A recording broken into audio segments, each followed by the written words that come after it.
A'udzubillahi minasyaitonirrajim. Bismillahirrahmanirrahim. Alhamdulillahirabbil alamin wassalatu wassalamu ala asyrafil anbiya'i wal mursalin wa ala alihi wa sahbihi ajmain. Allahumma 'allimna ma yanfa'una wanfa'na bima 'allamtana wa zidna ilma. Allahumma ati anfusana taqwaha wa zakkiha anta khairu man zakkaha. Anta waliyuha wa maulaha. Rabbi yassir wa la tu'assir. Rabbi tammi bil khair amma ba'du.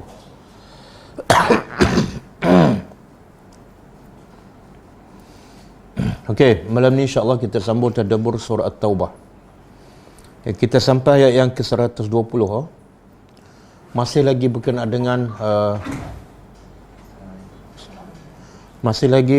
dengan peperangan Tabuk dan juga kisah orang-orang munafik. Jadi sebelum kita sambung, cuba tengok ayat yang lepas pengajarannya dan apa kaitan dengan ayat hari ini.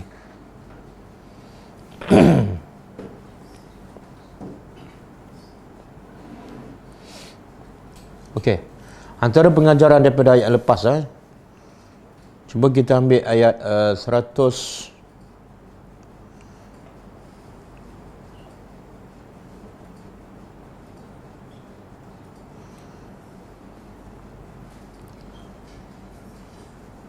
118. A'udzubillahi minasyaitonirrajim. Wa 'ala salasati allazina khulifu hatta idza daqat 'alaihimul ard bima rahubat wa daqat 'alaihim anfusuhum wa dhannu alla malja'a minallah illa ilaihi summa taba 'alaihim liyatubu innallaha huwat tawwabur rahim.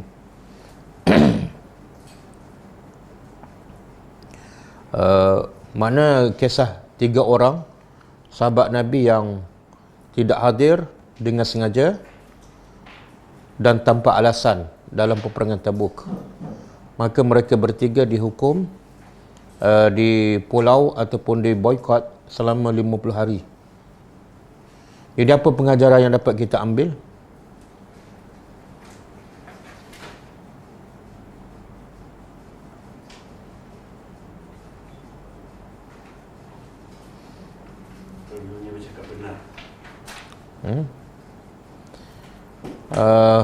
Kelebihan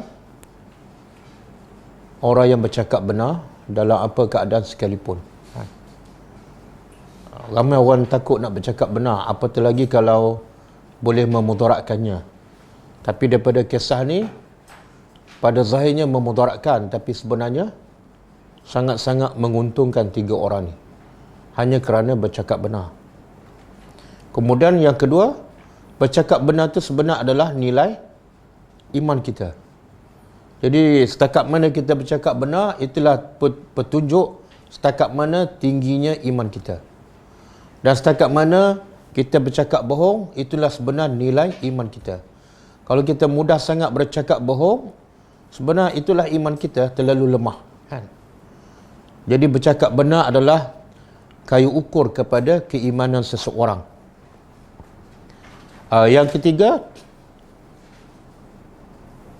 orang beriman akan rasa sempit, rasa gelisah, rasa sedih bila melakukan dosa. Bukan sebab sempit rezeki. Orang beriman sempit rezeki, dia tak akan rasa gelisah. Sebab apa? Kenapa orang beriman sempit rezeki dia tak rasa gelisah? Yang dia rasa gelisah, rasa sempit dada sebab dosa. Kenapa?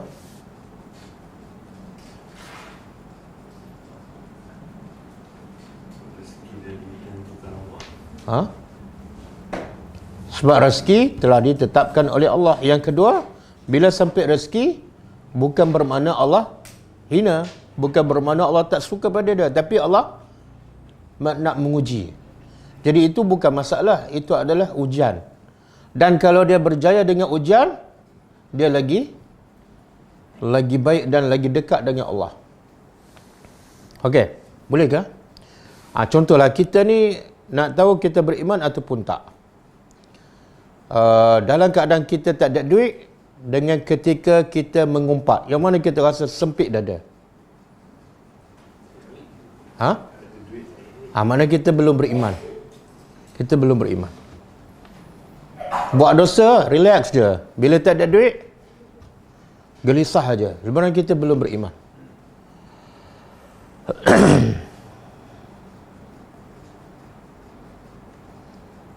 Okey.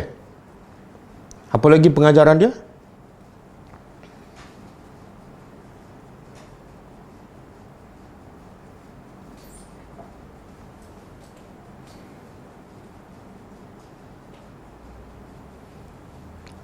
Kadang-kadang dosa adalah penyebab kepada manusia menjadi lebih beriman kepada Allah. Kadang-kadang dengan sebab dosa, manusia menjadi lebih beriman kepada Allah. Dan kadang-kadang dengan sebab amal soleh, manusia semakin jauh daripada Allah. Boleh faham? Boleh? Kadang-kadang dengan sebab dosa, dia lakukan satu dosa, dia menyesal betul-betul, menyebabkan dia betul-betul balik kepada Allah. Dan sebaliknya, kadang-kadang dengan sebab amal soleh, dia riak, dia sombong, semakin jauh daripada Allah. Betul?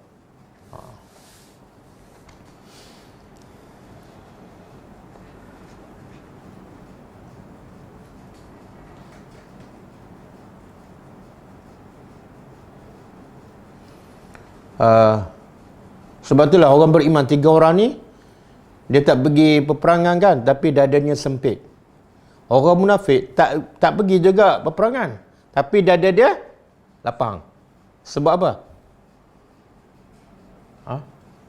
Orang munafik, dia kesalahan sama. Orang beriman dengan orang munafik, kesalahannya sama-sama tak pergi berperang. Tapi orang beriman rasa dada sempit. Orang munafik rasa dada lapang. Sebab apa? Sebab orang munafik ni, dia tak kisah dengan dosa. Dengan dosa tak menyempitkan hatinya. Itu tanda orang munafik. Buat dosa tak rasa apa-apa. Itu ciri-ciri orang munafik.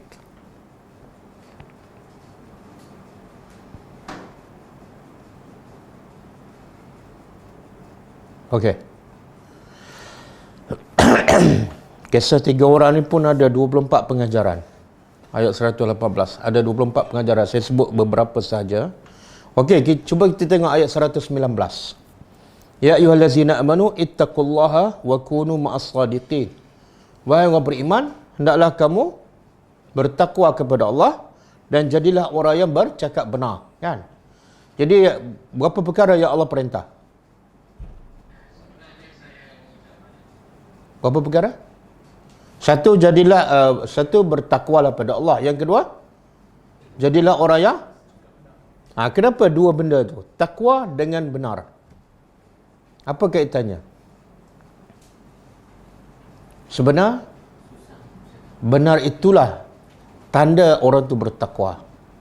Dan kalau dia bertakwa, dia mesti bercakap benar. Kalau cakap bohong je, dia tidak ada takwa.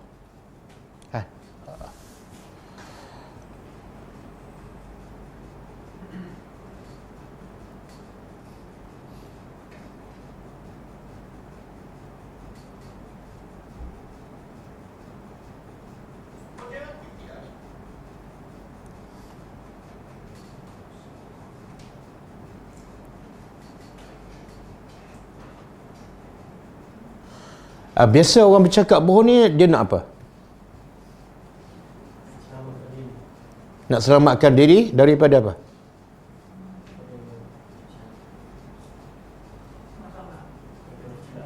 Daripada celaan orang, kan? Dia tak nak orang tahu dia buat salah, kan?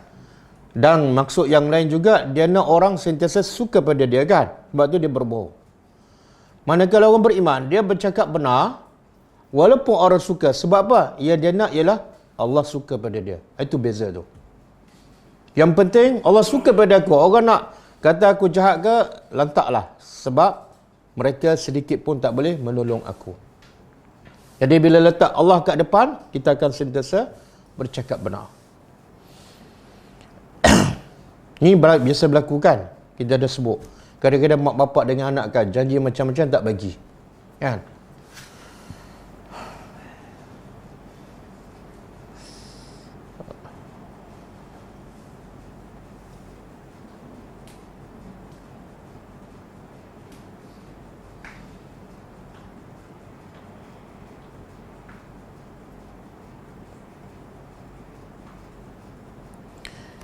Kemudian pengajaran dia juga ialah kalau nak pilih kawan, pilihlah kawan yang A yang kaya, B yang handsome, C yang bercakap benar. Ha? Tapi susah nak cari yang tiga-tiga ada sekali. Cakap benar. Kan? Tapi biasa kita berkawan, kita pilih yang macam mana?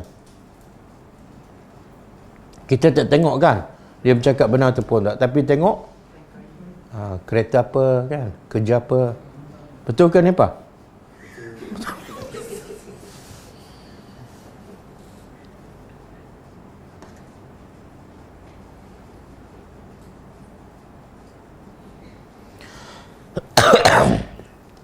Jadi orang yang bercakap benar, target dia matlamatnya nak sampai ke akhirat.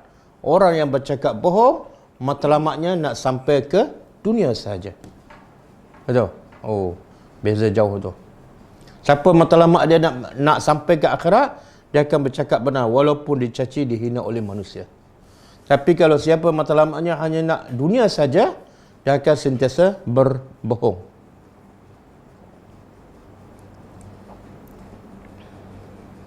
Okey.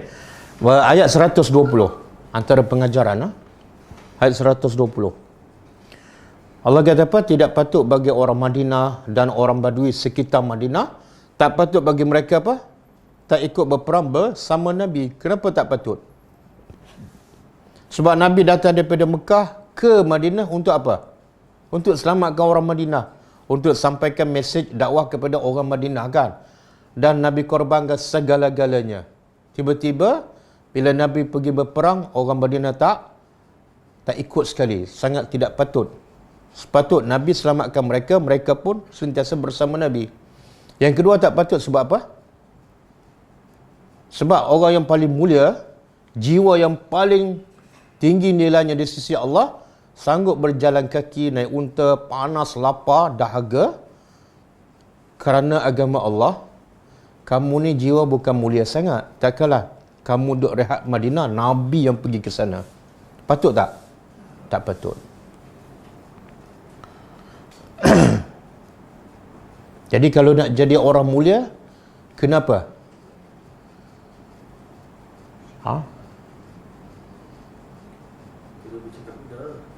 Tak, itu dah habis dah pengajaran tu. Kena mendahulukan Allah dan Rasul. Dan biasanya kalau mendahulukan Allah dan Rasul mesti susah. Tak adalah berjalan 5 km, naik pula kereta, tak ada. Bila mendahulukan Allah dan Rasul mesti ada lapar, ada dahaga, ada penat, ada macam-macam ujian. Okey, apa lagi pengajaran dia? Tidak ada satu pun kepenatan, kesusahan pada jalan Allah, melainkan ia semuanya adalah amal soleh. Kan? Ya Allah. Ini kena betul cara kita berfikir ni. Sebab kita diajar daripada kecil sampailah ke tua. Amal soleh apa dia? Solat, puasa, haji, zakat kan? Nak pergi berdakwah bukan amal soleh. Ini amalan orang tertentu kan? Bila nak bantu orang miskin bukan amal soleh. Ini kerja NGO. Tak. Sehingga Allah sebut dalam Quran ni apa dia? Ayat ni? Ada dalam satu hadis juga yang menguatkan, bangun pun jadi amal soleh. Bila kita pergi berdakwah, kita bangun, kita duduk, kita baring, itu pun dah dikira amal soleh. Jadi betulkan cara kita berfikir. Makna amal soleh tu besar tak? Luas tak? Luas. Jangan sempitkan di masjid sahaja, dalam kelas sahaja, solat sahaja.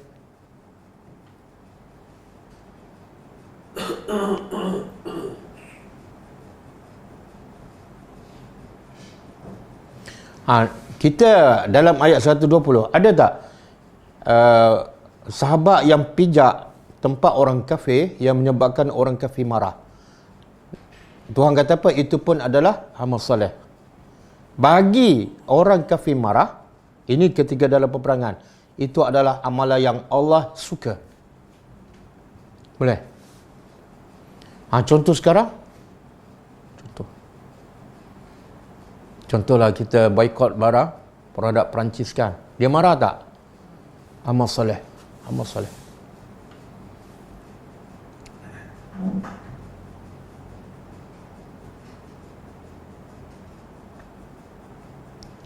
Dan hujung ayat 120 ini, innallah la yudhi'u ajral muhsinin, ya Allah.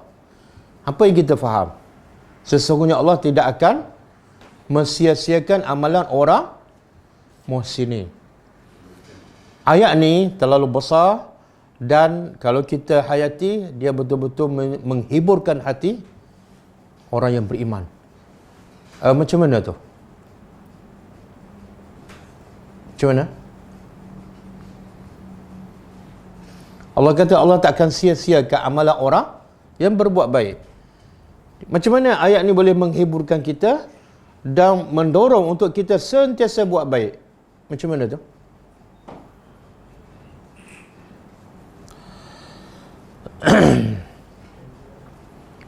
Kalau orang bekerja dengan saya cakap pada dia kan, semua gerak kerja kamu, tutur kata kamu, aku akan bagi gaji.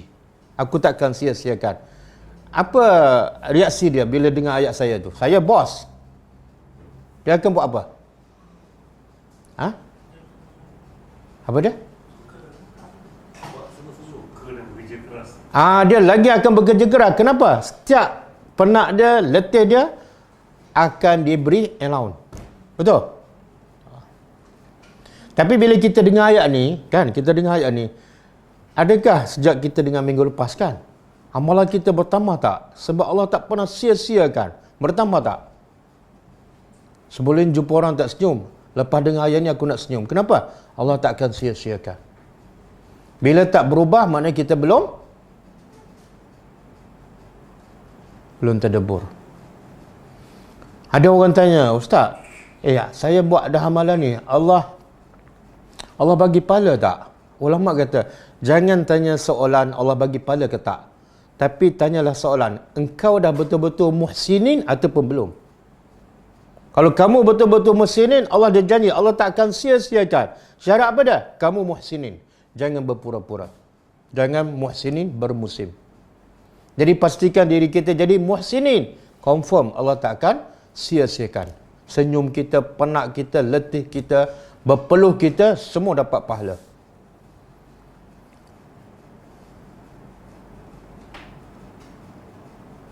Okey, boleh Kita sambung ayat seterusnya.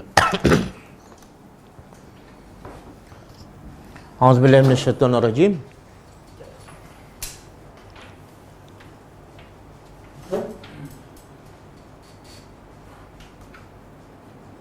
Nah.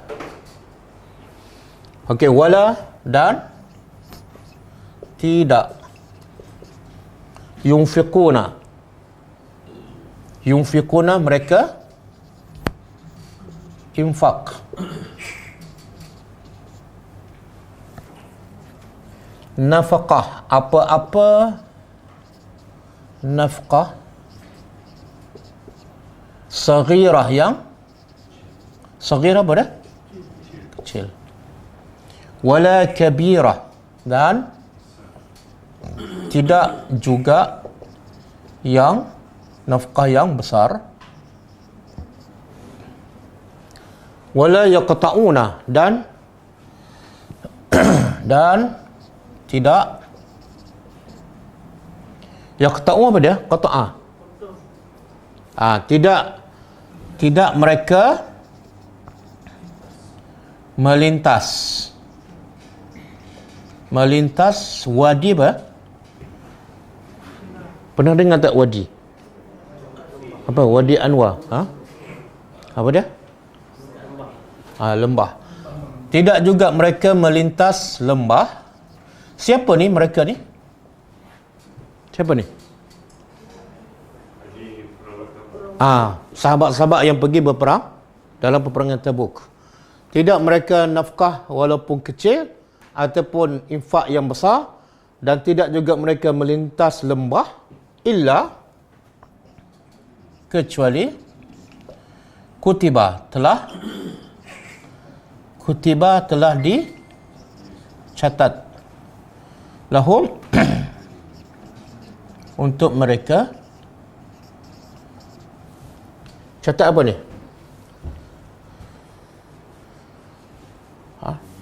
Dicatat untuk mereka kan? Dicatat apa ni? Semua perbuatan mereka ni. Nafkah yang kecil ke, yang besar ke, perjalanan mereka menempuh lembah ke, semua telah dicatat di sisi Allah. Kemudian Allah bagi tahu, lihat kenapa dicatat tu? Untuk apa dicatat? Untuk apa direkod? Liyajziyahum, untuk Allah membalas. Yajzi daripada jazakallah, untuk Allah membalas mereka. Balas apa ni?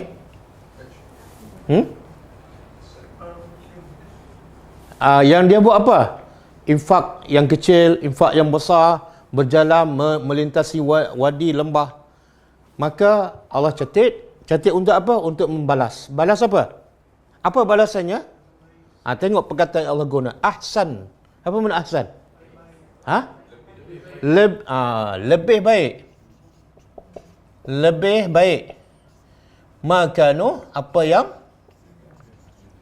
adalah mereka kerjakan.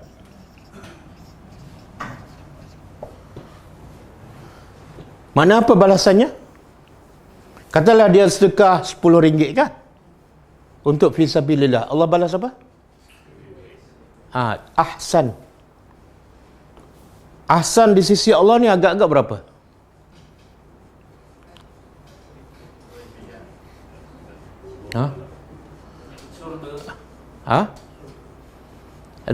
Itu penghujungnya. Tapi untuk infak ni pun Allah dah sebut dalam Quran kan? Kalau bagi satu, Allah bagi berapa? 700. Dan ayat tu kata bukan setakat 700. Wa yudha'ifu liman yasha. Allah akan gandakan lagi mengikut keikhlasan seseorang. Jadi kalau bagi satu dapat 700 ataupun 7,000. Kan? Kalau bagi 1,000 dapat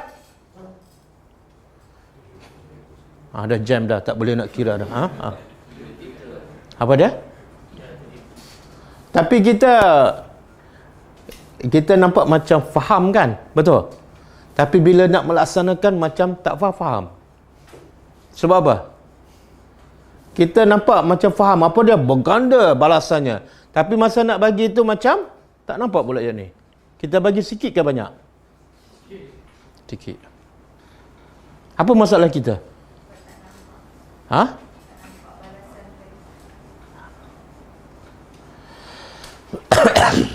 Sebab tak nampak. Tapi orang Melayu, banyak benda yang dia tak nampak, dia percaya macam hantu. Dia tak nampak tapi percaya. Itu tak ada dalam Quran, hadis pun tak ada. Tapi dia percaya, dia cabut lari. Walaupun 7 keturunan, tak pernah nampak pun. Dia dengar cerita-cerita je. Apa dia? Tak yakin pada siapa? Sebenarnya tak yakin pada janji Allah, makna tak yakin pada Allah. Jadi realitinya ramai tak orang sembah Tuhan yang dia sendiri tak yakin pada Tuhan yang dia sembah. Ramai tak? Ramai. Yang ni yang Allah kata fawailun lil musallin. Celakalah orang yang solat. Dia sembah Tuhan tapi sebenarnya dia tak percaya. Okey. Saya nak bagi contoh. Kadang-kadang kita tak tahu bagaimana sahabat sedekah dan korbankan harta. Jadi kita rasa benda tu macam biasa-biasa je. Okey, dalam peperangan Tabuk, dia panggil apa? Apa dia? Ghazwatul Usrah. Peperangan yang Usrah apa dia? Sukar. Kan? Sebab perjalanan jauh, panas, dahaga kan. Lawan pula musuh kuasa besar ketika itu Rom, dan kenderaan pun tak cukup. Jadi Nabi doa atas mimbar, Nabi kata, man yunfiqu fi sabilillah, siapa nak infak pada jalan Allah untuk peperangan ni. Osman angkat tangan, aku bagi 100 ekor unta lengkap dengan kelengkapan dia. Makna naik je boleh jalan terus. Berapa? 100 ekor unta berapa? Nilai dia berapa sekarang? Nilai dia sekarang, kita tahu tak barang kenderaan yang paling mahal zaman Nabi unta lah. Kalau sekarang pada Ferrari, Porsche X70 tak main lah.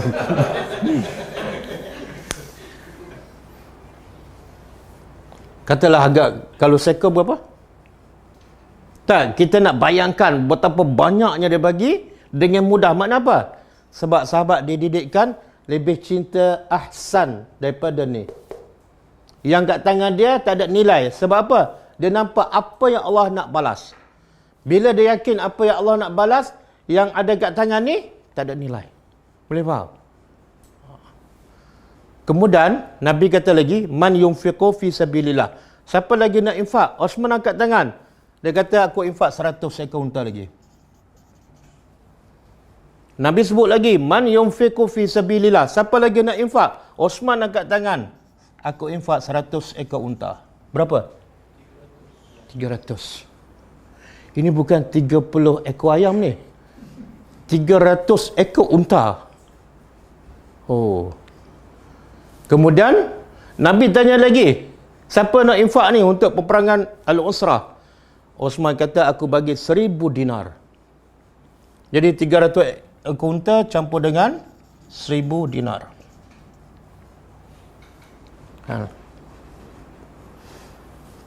Nah, sebab itulah Islam di zaman Nabi berkembang dengan cepat.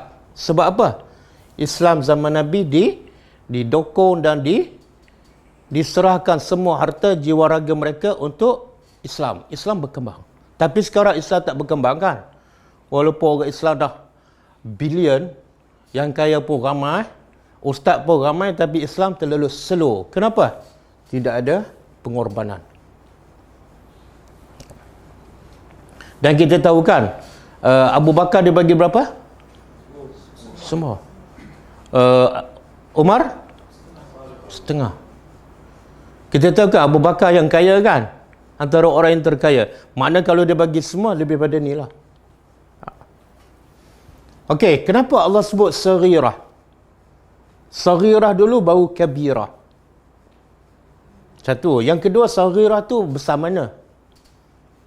Kenapa Allah sebut saghirah dulu dan kenapa kecil? Apa yang Allah nak bagi tahu? Appreciate apa? Satu. Yang kedua, Allah nak supaya semua orang infak. Yang miskin pun infak. Sebab apa? Yang ni kecil di sisi kamu, tapi besar di sisi Allah. Allah nak galakkan semua kan? Kita kadang-kadang kita minta derma, begitu projek ratus-ratus ribu. Dan minta bagi setiap seorang 100. Jadi yang miskin pun tak ada harapan dah kan? Tapi ayat ni nak mendorong bagi motivasi pada semua sekali. Kalau kamu ada kecil, kecil. Tapi ingat, kecil di sisi kamu, besar di sisi Allah. Ada seorang sahabat, nama dia Mirsad bin Abdullah. Mirsad bin Abdullah.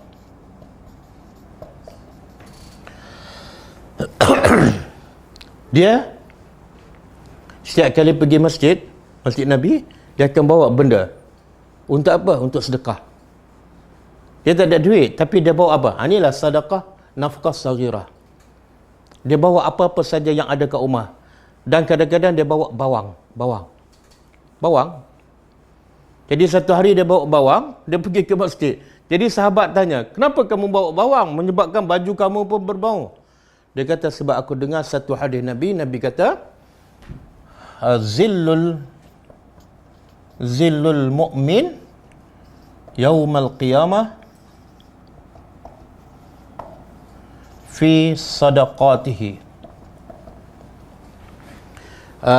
teduhan ataupun bayangan orang mukmin pada hari kiamat ialah terletak pada sedekah. Bila aku dengar hadis ni, aku sentiasa bersedekah walaupun sekecil bawang. Tengok fahaman sahabat. Kita sedekah tak bawang? Sebab apa kita tak sedekah? Kita rasa Allah kedekutnya. Tak. Bagi yang tak ada, bawang pun sedekah. Kenapa? Nabi sebut tak? Yang akan menjadi bayangan pada hari kiamat sedekah yang besar. Tak. Tengok kecil di sisi manusia tapi besar di sisi Allah. Sedekah tu bawang, tapi di akhirat besok jadi apa? Kita tahu tak di padang mahsyar berapa lama berdiri? 50,000 tahun. Matahari jaraknya? Ada pendapat satu batu, ada pendapat sejengkal. Dan bogel kan? 50,000 tahun dalam keadaan berdiri.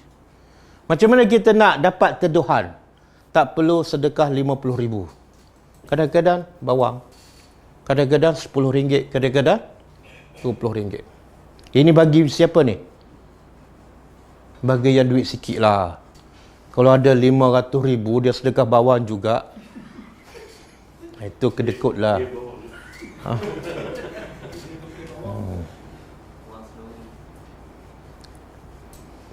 Dan banyak lagi kisah-kisah para sahabat. Contoh Ibnu Umar kan. Ibnu Umar kalau dia sedekah apa? Tak ada satu pun dia tengok barang milik dia yang paling dia suka, yang paling dia sayang, terus dia bagi. Dia nampak je, ini paling aku suka, terus dia bagi. Sampai tak ada hamba yang milik dia, hamba yang paling dia sayang, paling rajin, paling muda, dia bagi. Sebab apa? Sebab Allah kata kamu tak akan mencapai kebaikan sehingga kamu bagi yang Lepas tu bila keluar rumah, nampak kuda ni paling aku suka, yang tu dia bagi. Jauh kan? Kita, apa yang kita bagi? Yang kita paling suka tidak ada di rumah kita. Yalah. Sebab apa tu? Sebab kita tak nampak ni. Ahsan. Kan? Aisyah radhiyallahu anha, perangai Aisyah sebab dia faham Al-Quran dan dididik oleh Rasulullah. Tidak ada satu benda yang dia sedekah melainkan dia akan habiskan. Tak ada satu dia tinggalkan rumah. Ada satu ketika setelah Nabi wafat, diberi macam sagu hati pada dia. Dia bagi semua sekali. Sehingga pembantu dia kata, "Ya Aisyah, kita belum makan dan makanan tak ada. Sepatut kamu tinggal sikit supaya dapat kita beli dan kita makan." Apa jawapan Aisyah? "Kenapa tak beritahu? Aku lupa. Kenapa Aisyah lupa untuk diri dia? Sebab dia nampak ni. Seorang lagi isteri Abdullah bin Mas'ud, nama dia Zainab. Satu hari dia pergi masjid, dia dengar tazkirah Rasulullah sallallahu alaihi wasallam. Nabi pun cakap, "Wahai wanita, ya ma'syara an-nisa, wahai kumpulan wanita, wahai jemaah wanita. Aku lihat kamu ni paling ramai menjadi penghuni neraka. Maka buatlah sesuatu untuk mendekatkan diri kamu kepada Allah supaya kamu selamat daripada neraka." Hadis sahih. Jadi wanita paling ramai menjadi ahli neraka. Jadi Zainab ni isteri Abdullah bin Mas'ud balik rumah, dia beritahu pada suami dia. Siapa nama suami dia? Abdullah bin Mas'ud. Dia kata Nabi cakap wanita paling ramai dalam neraka dan nak selamatkan diri kena buat sesuatu untuk mendekatkan diri kepada Allah. Dia pun ambil barang kemas dia. Dia keluar. Suami dia tanya, "Kamu nak ke mana tu?" "Aku nak dekatkan diri aku kepada Allah untuk selamatkan daripada neraka." Dia pun sedekah. Tengok kesan Al-Quran dan hadis bila dia dengar terus masuk ke dalam hati. Boleh? Sebab itulah kalau kita baca Al-Quran, banyak Allah sebut, Allah puji orang yang kaya, kumpul harta ke, ataupun orang yang infakkan harta. Mana amalan terpuji, infak, bukan simpan. Bahkan yang simpan Allah cela. Kan? Ada tak ayat yang Allah mencela orang yang suka simpan? Ada? Surah apa? Surah? Tak, surah lazim je, surah lazim. Apa dia? Saya kalau tanya soalan, saya tanya surah lazim je. Ha? Tak apalah, sebutlah. Jangan tanya saya balik. Surah lazim, surah pendek je. Allah mencela orang yang kumpul harta.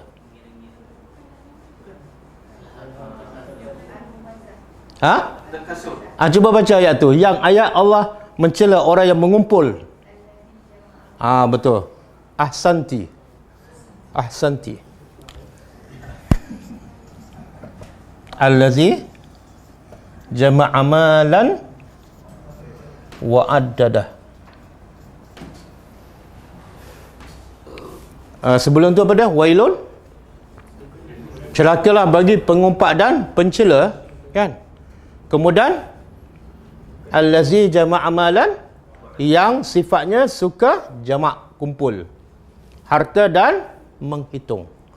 Jadi sifat mengumpul harta sifat tercela. Sebab tu yang Allah puji semua infak, infak, infak. Dan Allah puji Abu Bakar, kan? Bukan sebab dia kaya.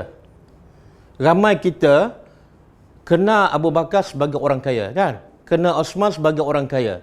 Tak. Quran banyak memuji mereka bukan sebab mereka kaya, tapi sebab mereka suka infak. Ada satu ayat juga surah lazim, Allah puji Abu Bakar bukan sebab jamaah, tapi sebab infak. Bahkan Allah kata inilah orang yang paling bertakwa kepada Allah. Bukan yang banyak solat malam, tapi yang banyak infak harta. Ayat apa?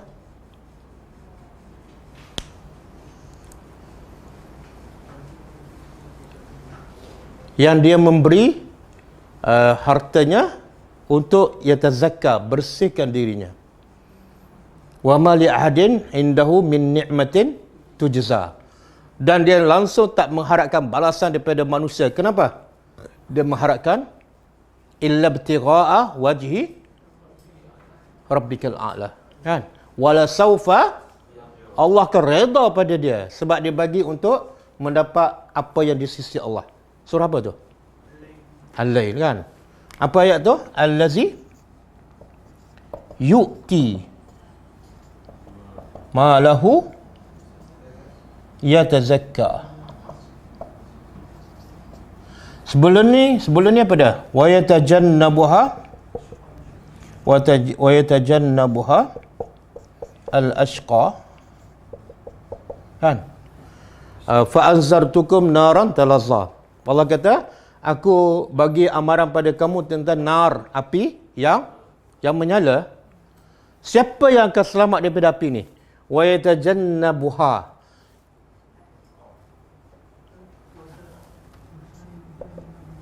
Wa yatajannabuha, yang akan jauh daripada api neraka ni ialah al-atqa. Apa dia al-atqa? Orang yang paling bertakwa. Kita bila sebut, kalau orang tanya kita lah, apa ciri-ciri orang yang paling bertakwa? Biasa terfikir dalam kepala kita apa dia? Orang paling bertakwa. Solat banyak, lagi umrah berkali-kali, kan? Lepas tu hitam dahi, kan? Wasayujan sendiri. Wasayujan nabuha. Tapi Allah kata apa? Api neraka akan jauh daripada orang yang paling bertakwa. Apa sifat yang utama orang paling bertakwa? Allazi yu'ti malahu, yang memberi hartanya. Yatazakka, untuk tujuan bersihkan hati. Bersihkan hati daripada apa? Biasa orang kumpul harta ni ada penyakit, kan? Penyakit apa? Kedekut, cinta harta, pentingkan diri, kan? Takut mati. Boleh? Jadi sifat orang paling bertakwa, Allah tak kata salat malam. Sebab itulah Hasan Basri berkata, Abu Bakar ni kadang-kadang solat kamu lebih banyak daripada solat Abu Bakar. Puasa kamu lebih daripada puasa Abu Bakar. Tapi Abu Bakar lebih dari segi apa? Infak. Kenapa? Infak tu lebih daripada solat. Sebab benda yang paling manusia sayang pada harta. Kita kalau diberi pilihan, sama ada nak sedekah 5,000 ataupun nak solat malam 10 rakaat, kita pilih yang mana? Pilih yang mana? Apa? Tak, saya kata pilih. Sedekah 5,000 dengan solat 10 rakaat malam, kita pilih yang mana?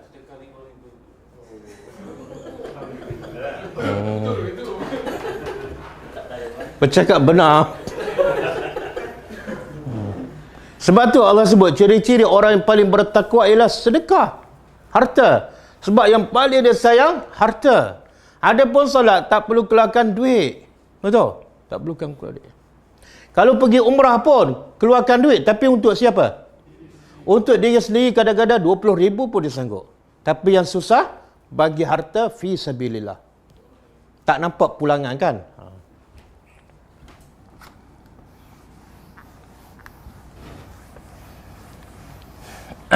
Ada seorang isteri Nabi, nama dia Zainab. Ada 2 orang isteri Nabi, nama Zainab. Yang isteri Abdullah bin Mas'ud pun Zainab.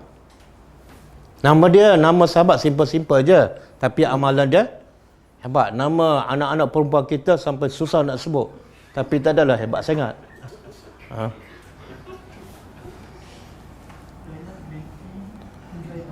Khuzaimah. Satu lagi Zainab binti Jahsh. Jadi Zainab ni terkenal sebagai apa? Ummul Masakin. Ummul Masakin. Apa makna ummu? Ibu. Kenapa digelarkan Ummul Masakin? Sebab dia suka buat apa-apa dengan tangan dia dan target dia pada orang miskin. Sehingga dipanggil mak kepada orang-orang miskin. Ummul Masakin. Okey? Banyak lagi contoh bagaimana sahabat-sahabat termasuk isteri Nabi, amalan antara amalan luar biasa mereka apa dia? Bukan solat malam, bukan umrah berkali-kali, bukan tawaf dunia, tapi kenapa mereka suka ada duit tapi bagi je? Kenapa? Sebab mereka nak tawaf dalam syurga. Kan? Targetnya tawaf dalam syurga. Mana lebih baik? Tawaf dunia ke tawaf dalam syurga? Kuat sikit. Tawaf dalam syurga. Tapi syarat dia. Okey, boleh Jadi siapa tak ada duit bagi bawang. Siapa tak ada bawang bagi bilis.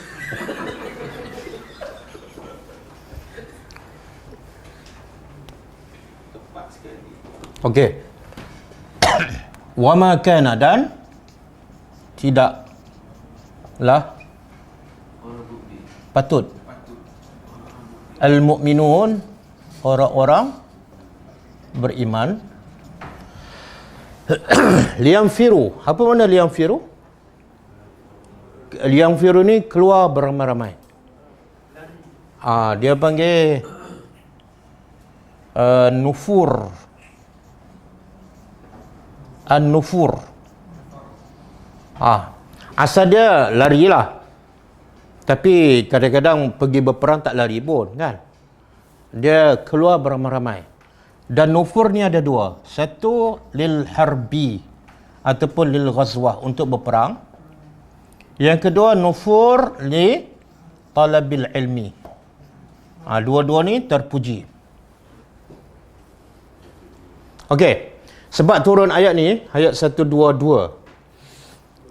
Bila turun ayat yang menegaskan hukuman orang yang tak pergi berperang berat kan? Sampai 3 orang di pulau kan? Dan Nabi selalu bagi peringatan. Menyebabkan apa? Apa kesan dia? Setiap kali Nabi istiaf perang, semua pakat nak pergi. Dia perang ni ada satu lagi, satu ghazwah. Satu lagi sariyah. Kalau ghazwah ni peperangan yang besar dan Nabi ikut. Kalau Sariyah, Nabi tak ikut. Peperangan, dia hantar kumpulan kecil je. Satu batalion kan. Nabi tak ikut. Okey? Jadi lepas peperangan Tabuk ni, sahabat ambil pengajaran. Setiap kali Nabi isytihar perang, semua pakat nak keluar. Kenapa? Takut hukuman. Takut azab Allah. Boleh? Walaupun Sariyah, semua pakat nak keluar. Akhirnya tinggal Nabi seorang Madinah. Oh, hebat tak? Pakat semua keluar ke mana ni? Pergi berperang. Sekarang bukan pergi berperang. Subuh pun tak keluar semua.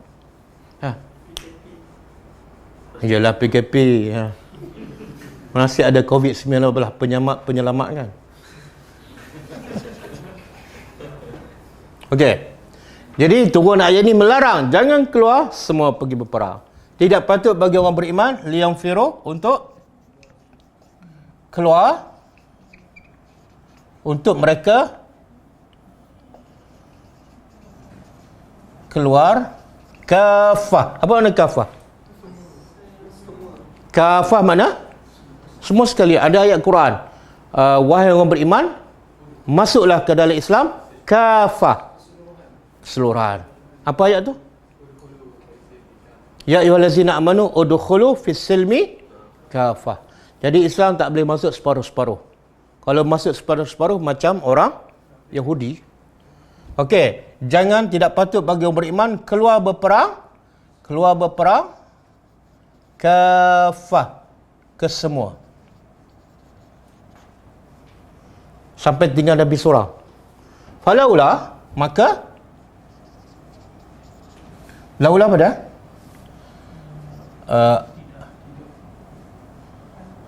dia terjemah apa tu? Mengapa tidak?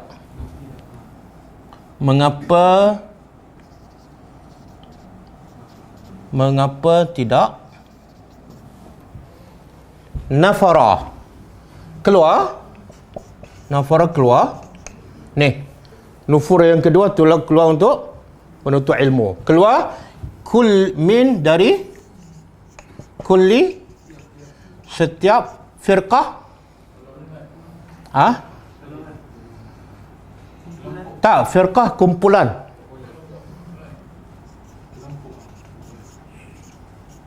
Kumpulan minhum dari mereka ta'ifah. Beza. Firqah kumpulan besar. Ta'ifah kumpulan kecil. Kenapa tidak? Mengapa tidak ada keluar daripada kumpulan yang besar tu ada kumpulan kecil yang buat apa? Liyatafaqahu, keluar untuk belajar. Jadi firqah kumpulan besar. Orang Madinah ke, orang keluar Madinah ke, bangsa apa ke, daripada kumpulan yang besar tu, kenapa tidak ada ta'ifah?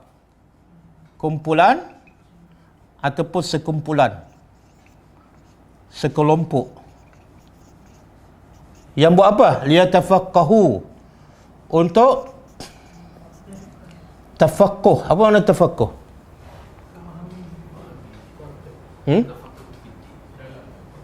Mendalami agama. Dia kalau ta'allum, belajar, dan belum tentu faham.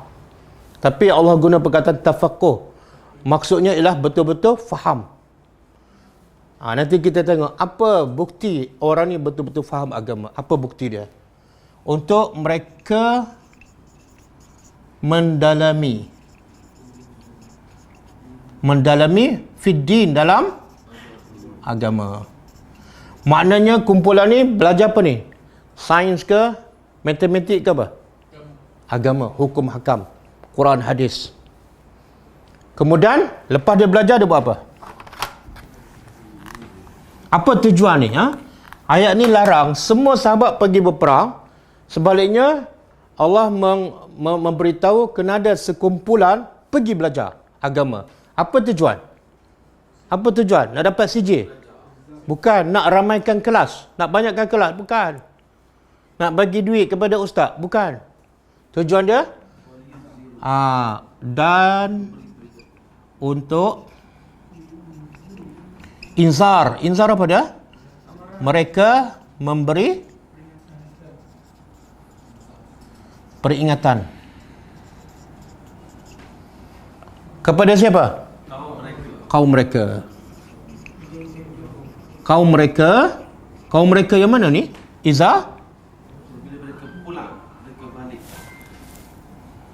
Apabila raja'u mereka kembali ilaihim kepada mereka. Banyak mereka ni. Banyak mereka. Tengok ada satu kumpulan supaya mereka mendalami agama, dan supaya mereka yang mendalami agama memberi peringatan pada kaum mereka apabila mereka pulang kepada mereka. Faham? Yang belajar, yang tak pergi berperang. Tujuan belajar untuk ajar siapa? Subhanallah. Yang pergi berperang ni jahil ke tak? Kenapa nak ajar mereka?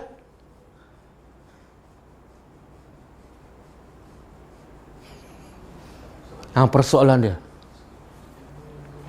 Kenapa nak ajar mereka? Sepatut mereka ajar siapa ni? Tak ada. Dia ada dua puak aja. Satu puak pergi berperang, satu puak pergi belajar. Tak ada puak ketiga. Apa dia? Tak soalnya kenapa nak ajar orang yang pergi berperang? Mereka dah beriman. Ilmu wajib apa? Mereka dah korbankan nyawa apa semua.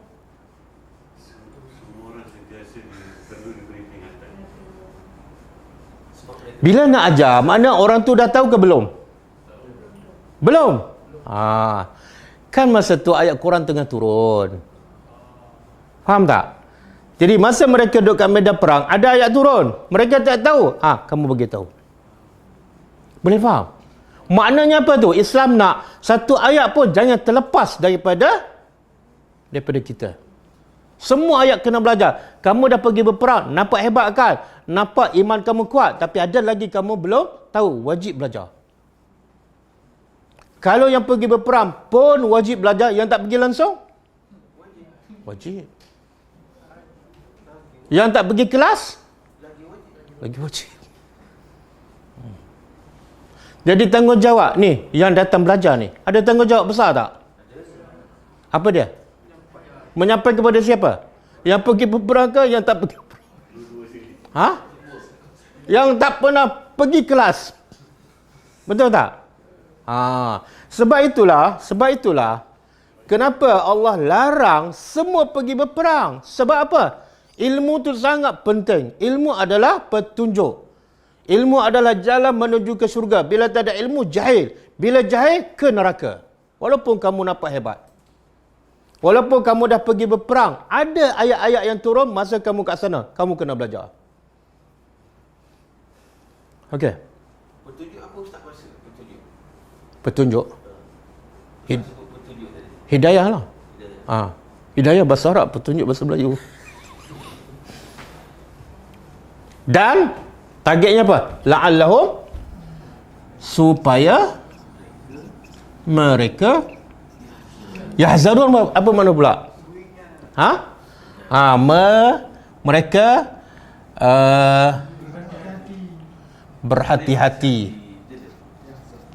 berhati-hati ataupun berwaspada. Waspada daripada apa? Hukum halal haram. Kalau kamu tak tahu, mungkin kamu buat benda haram kan? Jadi wajib bagi peringatan pada mereka supaya mereka berhati-hati. Yang ni salah, yang ni dosa, yang ni pahala. Nampak? Dan sebab itulah ayat ni sebenarnya Allah nak bagi tahu sistem pendidikan dalam Islam. Dan apa tujuan belajar? Apa tujuan belajar? Apa tujuan belajar? Jelaskan. Yatafaqahu, belajar. Satu. Yang kedua, belajar pula, yang utama belajar apa? Agama. Dua. Yang ketiga, belajar pula caranya sampai faham, tafaqquh. Apa bukti dia faham? Apa bukti dia faham? Dia boleh sampaikan. Saya nak tanya, kalau kita tak faham, boleh tak kita sampai pada orang? Tak boleh. Jadi bukti orang tu tak faham apa dia? Dia belajar lama tapi dia tak faham. Apa buktinya? Dia tak cerita pada orang. Belajar apa minggu lepas? Lupalah. Dia bukan tafakuh. Oh. Sebab tu bila kita baca tafsir kan, dia kata berapa ramai yang belajar, berapa ramai yang berilmu, tapi masyarakat tak boleh manfaat daripada dia. Di mana ilmu mereka? Dan orang macam ni, bagus ke tak? Belajar, tapi tak ada benda yang orang dapat manfaat daripada dia. Bagus ke tak? Bagus ke tak? Dan Allah cela orang macam ni. Dalam surah apa? Ayat apa? Belajar, tapi orang tak dapat manfaat. Macam dia tu tak ada ilmu langsung. Tengok-tengok kat kenduri sama dengan orang tak belajar. Tengok-tengok pergi luar negeri sama dengan orang tak belajar. Tak ada beza langsung. Orang macam ni dicela oleh Allah. Dalam ayat apa?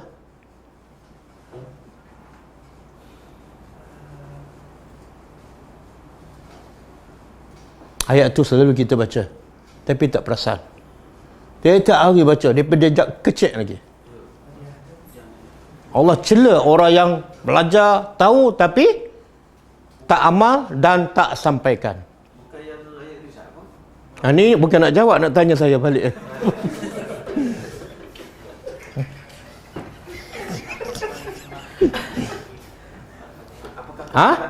Al-Fatihah.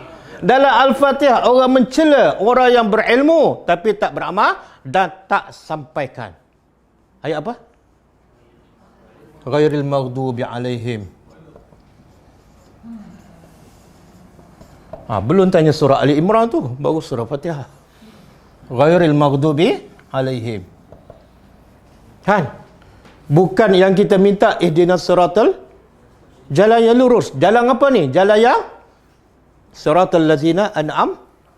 Jalan yang Allah bagi nikmat. Apa jalan yang Allah bagi nikmat? Iaitu orang yang berilmu, dia beramal, kemudian dia sampaikan.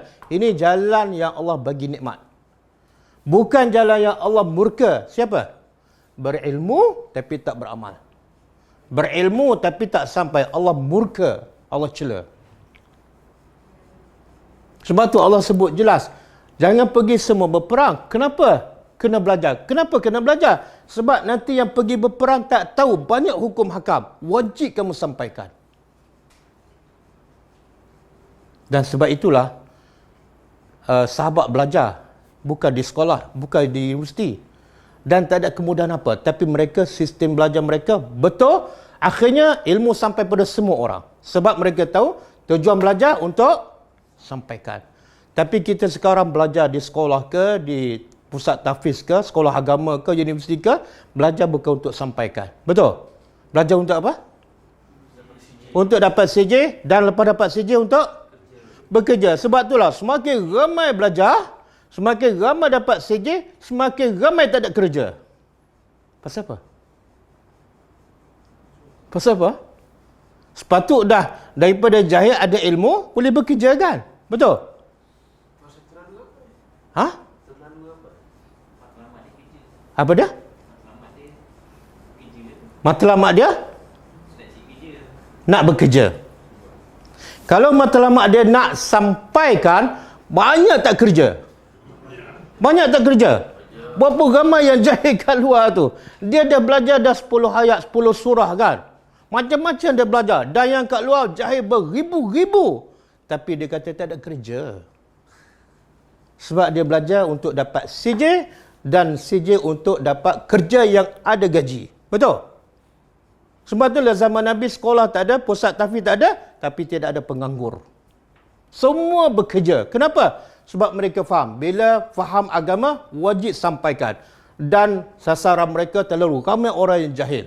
Zaman kita lagi ramai tak yang jahil? Ya Allah. Musim PKP, ramai tak ustaz relax sebab tak ada kelas? Tapi yang jahil di sana lagi ramai tak? Ilmu tak sampai. Betul? Ni satu jenayah besar ni. Jenayah belajar tak sampaikan. Oh, musibah agama. Ini besar daripada COVID-19. Ada orang mati sebab akibat COVID-19 tapi dia beriman, selamat. Ada orang selamat daripada COVID tapi mati dalam jahil agama, celaka. Agak-agak mana lebih ramai?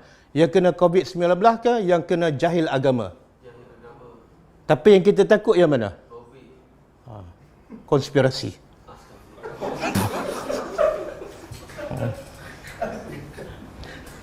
Betul tak? Kita sekarang sedang terperangkap dengan konspirasi Yahudi dan orang kafir supaya apa? Kita jangan tafaqquh fiddin. Setakat belajar-belajar aja. Ada orang bagi duit, ajar. Orang tak bagi duit, jangan yunziru. Saya nak tanya, sahabat ajar kaum ni ataupun orang lain dapat sampul tak? Ha? Tak. Kenapa tak dapat sampul? Sebab mereka yakin yang Allah nak bagi jauh lebih baik. Sebab itulah ramai tak orang miskin di zaman Nabi, tapi tak ada yang menganggur. Ahli sufah duduk di masjid kan. Tapi mereka sentiasa menunggu untuk Nabi istihar perang. Kita dah belajar surah Taubah kan? Ayat 92. Bila Nabi istihar perang, apa sikap orang miskin ni? Kerja tak ada. Tapi mereka bukan penganggur. Bila Nabi istihar perang, apa sikap orang miskin? Apa dia? Tak, orang miskin mengadu pada Nabi, ya Rasulullah, bawalah kami pergi. Kenapa dia miskin, tak ada duit tapi nak pergi berperang? Sebab dia tafaqquh fiddin. Dan Nabi jawab apa? Tak ada kenderaan. Tak ada kenderaan. Memang aku nak bawa, tapi kenderaan tak cukup. Bila Nabi beritahu kenderaan tak cukup, apa berlaku pada orang miskin? Melompat ke sujud syukur. Menangis. Ya Allah. Miskin tapi faham agama. Jadi tak ada yang menganggur. Sekarang berapa ramai yang ada ilmu tapi menganggur. Orang miskin kat luar masih jaya dan mati dalam kejahilan. Sebab sistem pendidikan kita, belajar bukan nak yunziru. Belajar nak cari makan. Kan? Bolehkah? Oh, bahaya. Jadi ambil pengajaran. Tadabbur, apa dia? Satu jenayah besar, siapa yang asyik belajar aja. Minta maaf, kelas-kelas agama semakin banyak tak? Pelajar-pelajar agama semakin ramai tak? Tapi sampai tak ilmu pada orang miskin di luar sana? Mahat tahfiz semakin bertambah, sekolah Arab semakin bertambah, universiti Islam semakin, kelas-kelas biasa pun semakin banyak. Kelas-kelas kuliah maghrib setiap malam di masjid, tapi tak sampai juga pada orang miskin. Kenapa? Sebab belajar bukan yunziru. Belajar nak CJ, nak bekerja. Kalau orang pencen pergi masjid, belajar untuk apa? Sementara tunggu solat Isya. Tak betul. Betul lah pakcik-pakcik pergi masjid kan. Tiap malam kuliah maghrib. Cuba isteri tanya suami dia, bang belajar apa tadi? Awak pergi sendirilah. Tak tahu. Itu baru tanya yang semalam. Yang minggu lepas? Tak payahlah pakcik yang datang kelas tadabbur ni. Cuba tanya yang minggu lepas. Kecuali kelas tadabbur ni lah. Ni okey sikit. Tanya yang minggu lepas. Ustaz, saya ni ada masalah ingatan. Bak ilmu ingat masalah ingatan. Tapi bak kira duit, cekap. Kan? Kita tertipu dengan dunia. Betul? Salah kita belajar, penuhkan masa kosong. Salah. Kita belajar sebab kawan ajak. Salah. Belajar adalah kewajipan. Dan selepas belajar, wajib pula. Berapa banyak dosa orang yang berilmu membiarkan orang miskin di sana, yang di luar sana berpuluh-puluh ribu jahil agama. Dia relax kat rumah. Okey. Kemudian bila belajar kena sampaikan, tujuan sampaikan apa dia? Ya Allah. Berapa ramai orang kadang-kadang mengajar, orang tak rasa takut, orang tak rasa gerun. Sebaliknya apa dah? Gelak je memanjang. Mula kelas sampai habis, gelak je. Tidak ada yahzarun. Salah. Betul tak? Kadang-kadang bertukar ustaz dengan raja lawak. Itu bukan tafaqquh fiddin, itu lawak. Sebab tafaqquh fiddin akhirnya apa dah? Orang dengar takut. Orang dengar berubah. Boleh? Masa dah habis. Cukup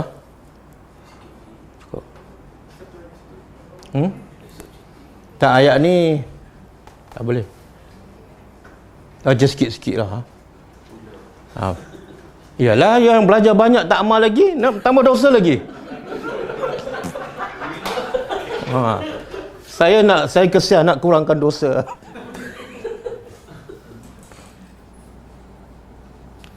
Berapa peratusan yang kita boleh infak? Contoh sipulan baru kehilangan kerja dan mempunyai simpanan 10,000. Oh, 10,000 banyak. 10,000 banyak.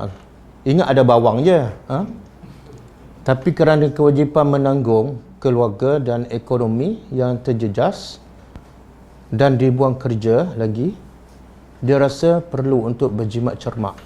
Dia sebenar, dia nilai infak kita bukan terletak pada banyak ataupun sedikit, tapi terletak kepada keikhlasan. Kadang-kadang kita bagi banyak tak ikhlas, satu dunia tahu kan. Kadang-kadang kita bagi tak banyak, sikit je tapi ikhlas, tak ada seorang pun tahu, itu lebih bernilai. Sebab tu Nabi kata yang dapat bayangan di pada mahsyar kan, 7 golongan. Salah satu siapa? Sedekah tangan kanan. Makna apa tu? Nilai sedekah kan nilai keikhlasan. Keikhlasan. Bila orang tak tahu, ikhlas. Sikit pun tak ada masalah. Tapi kalau bagi banyak, kecoh satu dunia. Jadi berapa peratus benar terletak kepada kita lah, kita sendiri. Kalau Umar, dia bagi semua. Sebab apa? Sebab dia, kata ulama', kalau kita dah tak ada tanggungan, dan kita yakin rezeki kita tetap ada, walaupun bagi semua, tawakal kita tinggi, bagilah. Kalau tak yakin, buat macam Umar, bagi separuh. Kalau tak yakin juga, bagi 1/3. Kalau tak yakin juga, tak payah bagi. Bagilah bawang, bawang goreng ke, ikan bilis ke.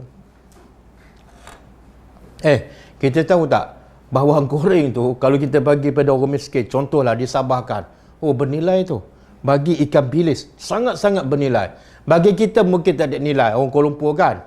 Kalau kita sedekah ikan bilis pada orang Kuala Lumpur, dia kata apa? Kita perli dia kan. Tapi bagi orang Sabah, orang yang rumah nak roboh, elektrik tak ada, air tak ada, kerja tak ada, duit tak ada, bagi bilis satu besar, yang besar bagi mereka. Jadi tanyalah diri kita, apa yang... Okey, saya nak betulkan cara kita berfikir. Kadang-kadang macam soalan tadi lah, kita nak bagi ada 10,000, tapi kita risau, takut tak cukup kan? Betul kan? Semua, bila kita nak bagi, kita akan fikir masa depan kita kat dunia. Betul kan? Okey. Tapi malangnya, kita tak pernah fikir masa depan kita lepas mati. Cukup dah kepala ataupun belum? Bila kita fikir cukup kat dunia ataupun tak, menjadikan kita bagi sikit kan? Tapi bila kita fikir pahala aku sikit ke akhirat, masih tak cukup, kita akan bagi banyak. Betul tak? Kalau hidup kat dunia 70 tahun, aku risau tak cukup, maka aku lagi kena risau kehidupan di akhirat. Sebab dia bukan 70 tahun. Betul tak? Bukan 70 tahun. Tata kita masuk kubur 700 tahun. Dalam kubur yang sempit dan gelap. Cukup tak bekalan? Di padang mahsyar 50,000 tahun. Cukup tak bekalan? Kita tak fikir ke situ. Yang tu asyik simpan. Untuk jaga apa? 10 tahun, 20 tahun. Dia tukar cara berfikir. Sebab tu Aisyah radhiyallahu anha bila bagi semua. Dan Nabi pun sama. Bila tak ada siapa yang minta pada Nabi, melainkan Nabi bagi semua sekali. Bila Nabi tak bagi, makna apa? Tak ada. Ada satu hari, orang Badui, dia minta kambing pada Nabi. Dan Nabi dapat harta rampasan. Beratus ekor di lereng bukit. Nabi kata ambil semua sekali. Nabi tak tinggal seekor pun. Tinggallah seekor, aku nak makan besok. Tak ada. Kemudian kesannya apa? Orang ni balik jumpa kaum dia kata apa? Peluklah Islam dan berimanlah pada Nabi yang tak pernah takut kepada kefakiran. Orang macam ni kita kena percaya. Sebab Nabi tak takut pada kefakiran. Yang Nabi takut apa dah? Buat dosa. Yang Nabi takut apa dah? Tak sampaikan amanah. Kita kadang-kadang takut duit tak cukup sampai kita buat dosa. Yang tu kita tak takut. Apakah dalil mengatakan kita wajib sampaikan kepada orang lain? Ya Allah, banyaknya. Ini satu ni. Aliyatafaqahu fid din wal yunziru. Li itu makna untuk kan? Yatafaqahu belajar untuk apa? Li untuk menyampaikan. Satu. Yang kedua, balighu anni walau ayah. Balighu tu hadis Nabi dan balighu fi'l amar. Fi'l amar menunjukkan perintah. Perintah menunjukkan wajib sampaikan dariku walau satu ayat. Dan banyak lagi dalil-dalil daripada Quran. Kemudian dalil akal wajib sampaikan. Saya nak tanya, kalau kita tengok orang nak jatuh longkang, kita mampu bantu, mana bantu tu hukum dia sunat ke wajib?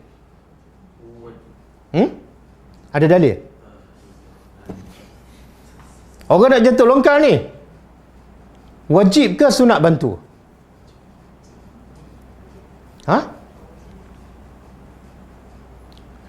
Kita sikap kita, bila orang nak jatuh longkang, kita telefon ustaz dulu tak? Ustaz, wajib tak saya bantu ni? Telefon tak? Tak kan? Sebab apa tak?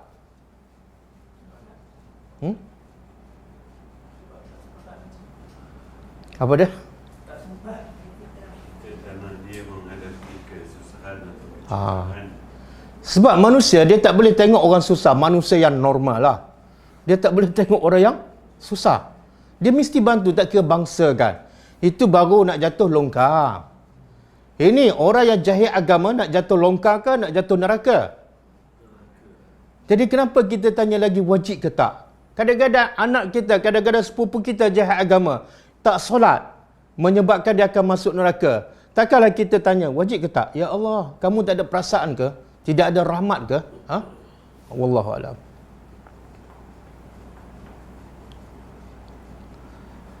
Jika kita masih ada hutang dengan ramai orang, tapi kita nak infak hari-hari juga, tak payahlah.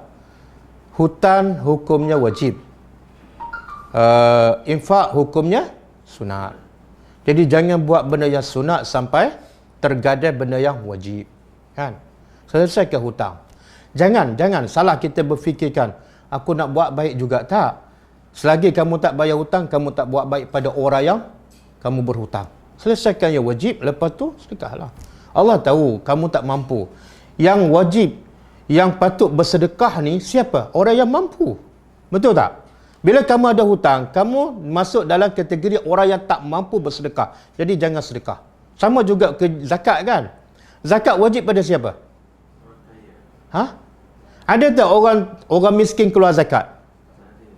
Kalau ada masalah orang miskin tu. Kan? Dia tak wajib. Maka sama juga orang berhutang, dia tak wajib bersedekah. Selesaikan hutang dulu. Infak dan sedekah yang penting, ikhlas. Kalau sharing kat Facebook, kira memberi peringatan. Salah satu cara lah. Tapi sekarang, banyak dah sharing kan? Tapi tak berlaku perubahan. Sebab apa? Sebab dakwah ni kena bersemuka.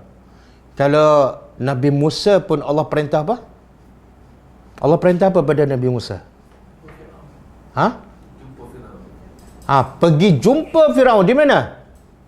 Istana. Allah cakap kepada Musa, kamu sharinglah dalam Facebook Firaun. Tengok pandai menjawab kan? Pandai menjawab. Dulu tak ada Facebook. Kalau tak ada Facebook, Allah boleh tak cakap, Musa, kamu tak payah pergi, berdoa je. Boleh tak? Boleh je. Tapi kenapa suruh pergi? Ada tak cara lain? Suruh Musa hantar surat ke? Boleh tak? Ke surat tak ada juga zaman tu? Hantar wakil ke? Kenapa Allah perintah Musa pergi juga? Sebab dakwah ni kena berdepan. Dan Nabi pergi tak ke Taif? Pergi berjalan kaki, panas sampai kena baling batu. Kena pergi, dakwah kena berdepan. Facebook salah satu cara, tapi jauh daripada mencukupi. Kan? Okey? Kadang-kadang, bukan semua. Kadang-kadang kita ni, sebab malas kita pun ambil peluang. Saya dah berdakwah, kat mana? Facebook. Mana ada kesan? Kita dakwah dia pun hantar Facebook kita juga kan? Lebih kurang. Mohon pada ustaz seseorang yang rajin sedekah dan infak, namun bab solat tidak konsisten. Wahai orang yang suka bersedekah tapi solat tak cukup. Nabi kata soalan pertama yang akan disoal solat, bukan sedekah. Dan kalau solatnya okey, yang lain semua jadi okey. Sedekahnya, puasanya, hajinya. Asasnya solat. Dan Nabi kata kalau solatnya tak okey, bukan tak solat ni, bukan tak cukup. Solat tapi tak diterima, semua amalan dia terbatal. Yang tak cukup tak payah cakap lah. Dan kita tahu tak antara punca manusia masuk neraka sebab apa? Masalakakum fi saqar qalu lam naku minal musallin. Kenapa kamu masuk neraka sakar? Mereka jawab sebab tak solat. Habis cerita. Tuhan, saya dah sedekah banyak. Tak ada. Asasnya solat. Okey. Kalau tak solat, sedekah saja boleh masuk syurga. Teresa kau ke Mother Teresa?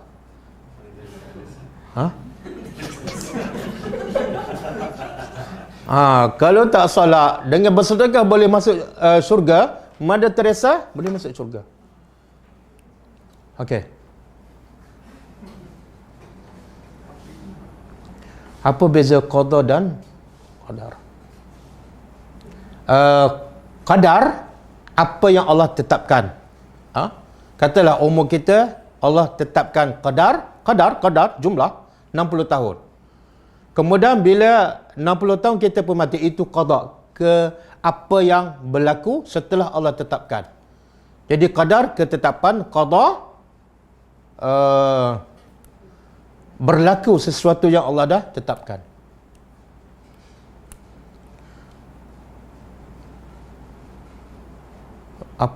Adakah haram main alat muzik seperti kita?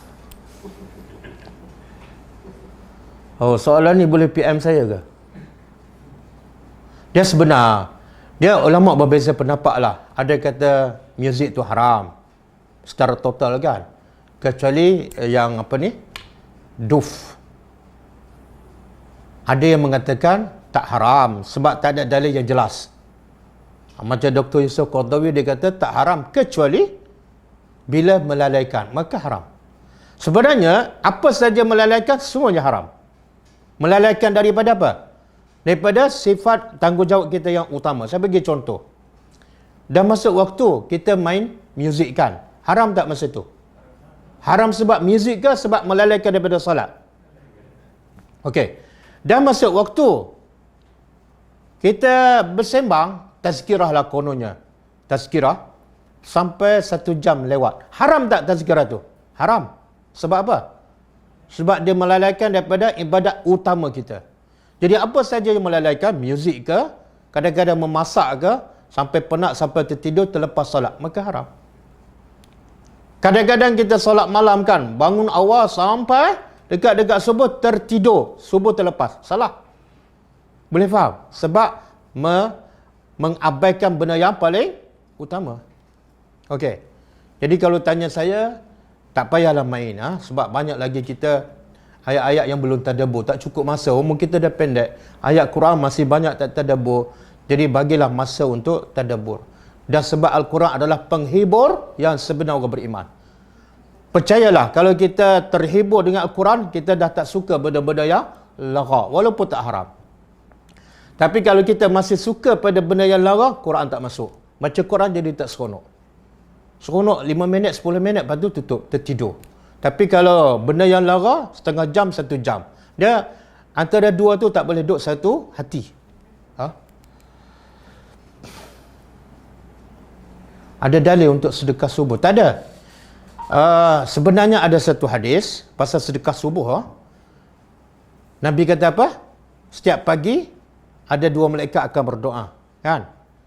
Satu malaikat akan berdoa kepada orang yang infakkan harta dia.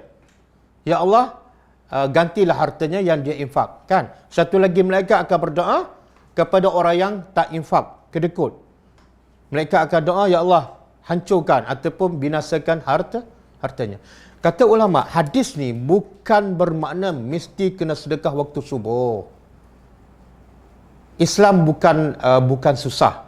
Kalau hadir ni maksud kena sedekah waktu subuh, susah tak kita? Hari tu bangun subuh lewatkan. Hari tu orang miskin tak ada. Susah. Tak, maksud hadis tu ialah siapa yang tak bersedekah sepanjang hari itu bermula daripada subuh. Kan, suka sedekah subuh, lepas tu seringgit kan. Ha? Sedekahlah kepada orang miskin. Bila jumpa tengah hari, bagi tengah hari. Jangan kata, saya dah bagi subuh tadi, datang subuh besok pula. Apa beza wakaf dan infak? Wakaf ni makna lebih kepada sedekah jariah lah, benda yang berkekalan. Macam Umar pernah wakafkan telaga, Osman bin Affan wakafkan telaga, dan ada seorang sahabat dia wakafkan tapak Masjid Nabawi. Jadi wakaf ni lebih kepada sedekah jariah yang kekal. Infak ni umum, termasuklah yang one off kan, ha? Bagi orang miskin makan, ha? Beli baju apa semua. Wallahu a'lam. Benar, ramai wanita masuk neraka antara sebab salah satu sebabnya tak mentaati suami. Adakah sedekah wanita itu Allah redha? Tak, kalau dia wanita tu sedekah duit dia dan ikhlas, Allah terimalah. Dia masalah dia tak taat pada suami, itu dosa lain. Dosa lain. Tapi kalau dia tahu tak taat suami itu dosa, jangan tak taat. Merugikan, ha? Kita tahu benda itu dosa tapi kita teruskan. Dah?